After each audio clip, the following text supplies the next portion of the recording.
윷놀이로 보는 홍익인간 이념. 권천문 박사. 여러분 안녕하십니까? 권천문입니다. 오늘 우리가 함께 살펴볼 주제는 매우 특별합니다. 바로 우리 민족의 건국이념인 홍익인간과 윷놀이의 철학적 연결고리입니다. 여러분 혹시 윷놀이를 해보신 적 있으십니까? 설날이면 가족들이 모여 도, 개, 걸, 윷, 모를 외치며 즐기던 그 놀이 말입니다. 그런데 이 윷놀이가 단순한 민속놀이가 아니라 우리 민족의 통치 이념과 우주관을 담고 있는 철학의 결정체라면 믿으시겠습니까? 환단고기에 기록된 황국, 고조선, 당군의 통치 이념을 보면 윷판의 구조 속에 놀라운 지혜가 숨어 있습니다. 오늘은 이 깊은 의미를 함께 풀어가 보겠습니다. 첫 번째, 윷밭의 도 마이너스 홍익인간. 먼저 윷판을 한번 떠올려 보십시오. 윷판은 크게 4개의 모서리와 중앙 그리고 그것을 연결하는 길로 이루어져 있습니다. 이 윷판의 첫 번째 의미는 바로 홍익인간입니다. 홍익인간. 우리 모두 알고 있는 대한민국의 교육 이념이죠. 교육법 제1조에도 명시되어 있습니다. 교육은 홍익인간의 기본 이념 아래 모든 국민으로 하여금 인격을 완성하고 자주적 생활 능력과 공민으로서의 자질을 구유하게 하여 민주국가 발전에 봉사하며 인류 공영의 이상 실현에 기여하게 함을 목적으로 한다. 그렇다면 홍익인간은 구체적으로 어떤 인간일까요? 첫째, 덕의의 인간입니다. 참되고 착하고 어질고 순수한 인품을 가진 사람입니다. 겉만 번지르르한 게 아니라 속부터 맑고 깨끗한 사람, 그런 사람이 홍익인간의 첫 번째 조건입니다. 둘째, 신의의 인간입니다. 우리는 혼자 사는 게 아닙니다. 사회 속에서 이웃과 함께 살아갑니다. 그 관계의 중심에 무엇이 있어야 할까요? 바로 신의입니다. 믿음과 의리, 이것이 으뜸입니다. 셋째, 정의의 인간입니다. 부정과 불의를 보고 그냥 지나칠 수 없습니다. 용기를 가지고 맞서 싸우는 의지, 그것이 필요합니다. 이 세 가지가 바로 홍익인간의 핵심입니다. 윷판의 도, 즉 전체 구조가 바로 이 홍익인간 이념을 상징하고 있습니다. 두 번째, 윷밭의 개 마이너스 경천애인. 자, 이제 윷판에서 개를 한번 생각해 봅시다. 개는 두 칸을 가는 윷이죠. 이 개가 상징하는 것이 바로 경천애인, 하늘을 공경하고 사람을 사랑하는 정신입니다. 경천애인은 두 개의 축으로 이루어져 있습니다. 하나는 수직축입니다. 하늘을 향한 경외심, 우주의 질서에 대한 존중, 이것이 수직축입니다. 우리가 아무리 똑똑하고 능력이 있어도 우주의 섭리 앞에서는 겸손해야 합니다. 하늘을 공경하는 마음, 이것이 경천입니다. 다른 하나는 수평축입니다. 사람을 사랑하는 마음입니다. 내 옆에 있는 사람, 내가 모르는 사람, 심지어 나와 다른 생각을 가진 사람까지도 사랑하는 마음, 이것이 애인입니다. 이 두 축이 만나는 지점, 바로 거기에 우리가 서 있습니다. 하늘을 우러러 한 점 부끄럼 없고 사람을 내려다보며 따뜻한 마음을 가진 존재, 그것이 바로 우리가 추구해야 할 모습입니다. 윷놀이에서 개가 두 칸을 가듯이 경천과 애인 두 가지를 동시에 실천해야 합니다. 하나만으로는 부족합니다. 세 번째, 윷밭의 걸 마이너스 홍익인간의 실천. 이제 걸입니다. 세 칸을 가는 걸은 홍익인간의 구체적인 실천 방법을 보여줍니다. 아까 말씀드린 것 기억하십니까? 덕의, 신의, 정의의 인간. 바로 이 세 가지입니다. 덕의의 인간은 내면의 수양에 집중합니다. 참되고 착한 마음을 키우는 것이죠. 이것은 혼자서도 할 수 있는 일입니다. 조용히 앉아 명상하고 책을 읽고 자기 자신을 돌아보는 시간을 갖는 것입니다. 신의의 인간은 관계 속에서 드러납니다. 이웃과의 약속을 지키고 믿음을 주고 의리를 지키는 것입니다. 이것은 혼자서는 할 수 없습니다. 반드시 타인과의 관계 속에서만 의미가 있습니다.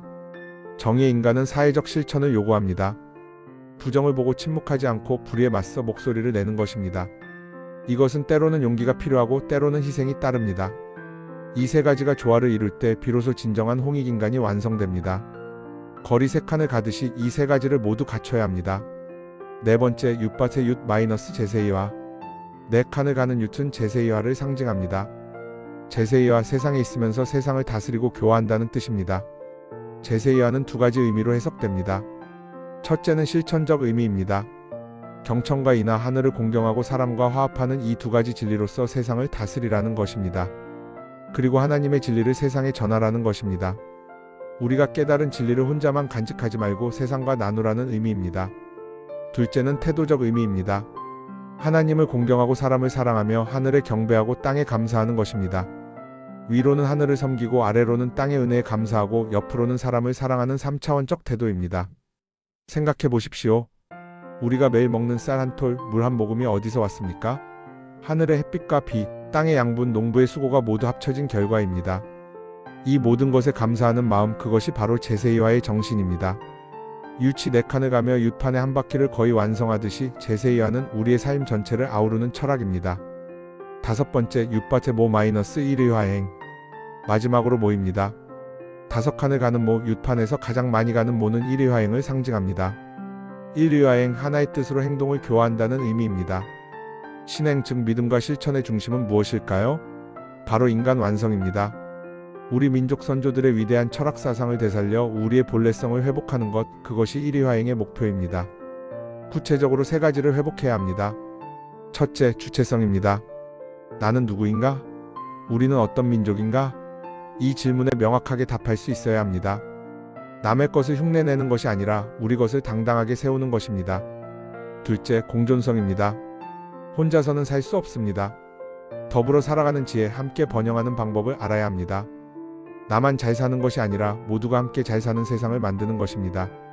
셋째, 화합성입니다. 다름을 인정하고 차이를 존중하며 그럼에도 불구하고 하나로 어우러지는 능력입니다. 조화와 균형, 그것이 바로 화합입니다. 모가 5칸을 가며 윷판을 한 바퀴 돌고도 한 칸을 더 가듯이 1의화행은 우리를 더 높은 차원으로 이끕니다. 결혼, 하늘, 땅, 사람의 어울림. 자, 이제 마무리를 해야 할 시간입니다. 우리가 살펴본 윷놀이의 철학, 그 결론은 무엇일까요? 바로 하늘, 땅, 사람의 어울림입니다. 하늘의 질서, 땅의 질서, 인간의 질서를 조화시키는 것입니다. 화합과 사랑 속에서 천상의 힘과 인간의 힘을 동시에 결합하는 것입니다. 그렇게 해서 밝음의 나라, 어울림의 세상을 창조하는 것입니다. 우리 선조들은 이런 세상을 꿈꿨습니다. 개인의 사리사욕보다는 사회에 대한 도덕심이 우선시되는 세상. 애국애족하는 인재들을 국가에서 양육하는 세상. 국가와 국민이 하나 되는 일체감이 살아있는 세상. 여러분, 이것이 바로 우리의 건국이념입니다. 한마디로 정리하면 이렇습니다.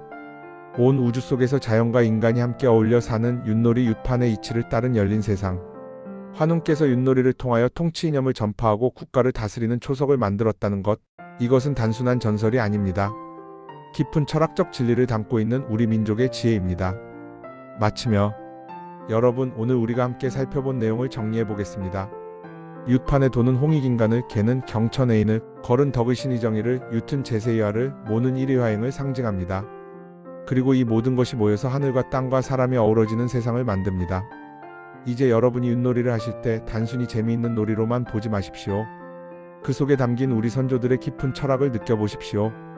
돌을 던질 때는 홍익인간을, 개를 던질 때는 경천애인을, 걸을 던질 때는 3가지, 인간상을, 윷을 던질 때는 제세이화를, 모를 던질 때는 1의화행을 생각해 보십시오.